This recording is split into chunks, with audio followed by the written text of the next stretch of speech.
Do you remember those cool, sunlight-drenched mornings of fall? You felt invigorated after the long, hot days of summer, and you wanted to rush out into the world to soak up all that freshness. Here, on this trail at 7:30 a.m. in mid-October, the light awakened an old memory.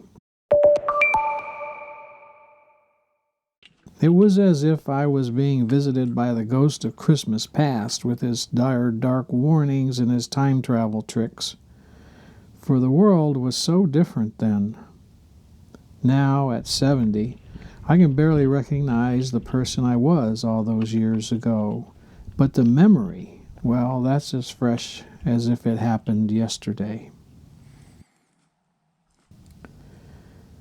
But I need to get back to the present momentarily because there is a potential problem just ahead. At this point, I'd been on the Gorman Falls Trail about an hour, and I could hear a faint sound of water falling.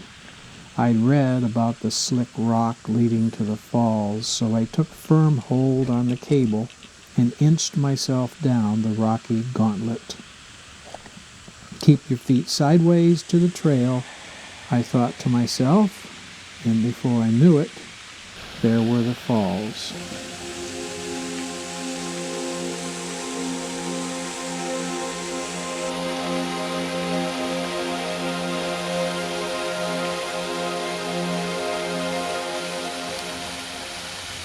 Time for some photography in the snack.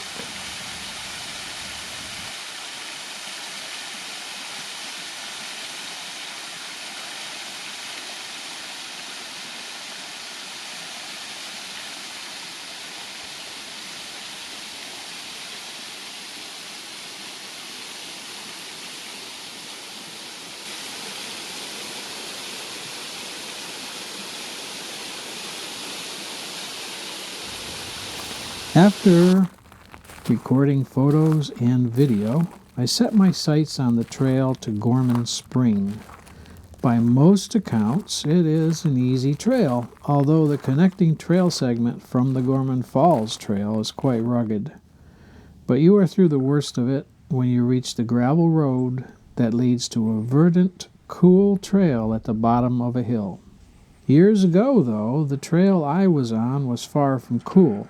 It was downright cold. At least the sun was shining, which made my trek a little more comfortable.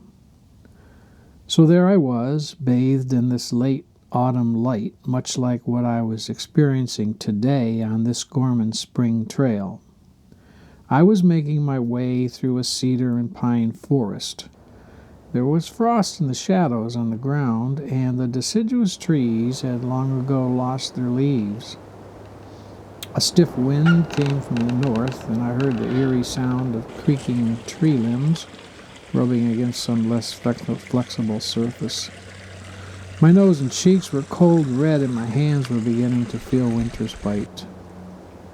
I was out there simply to explore, to find the path to the island, an elevated acre or so of land that sat in the middle of a large swamp.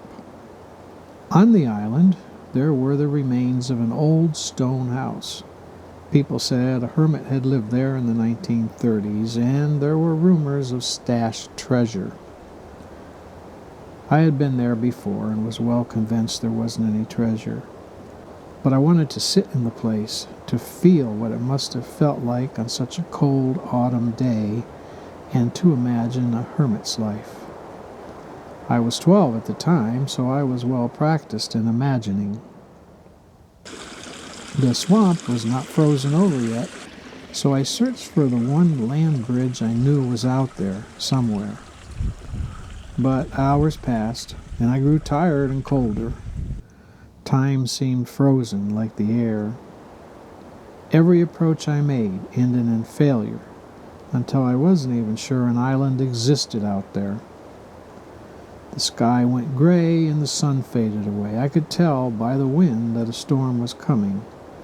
So as light was fading, I abandoned my quest. But as I turned to head home, I realized I was no longer sure just what direction to set off in. I roamed, I stumbled, and then I fell at the base of an old tree with a gnarly trunk.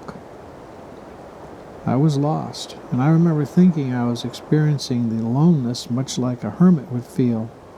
Lost, hidden, unnoticed, unknown, and silent in existence, as well as in his passing, I'm sure.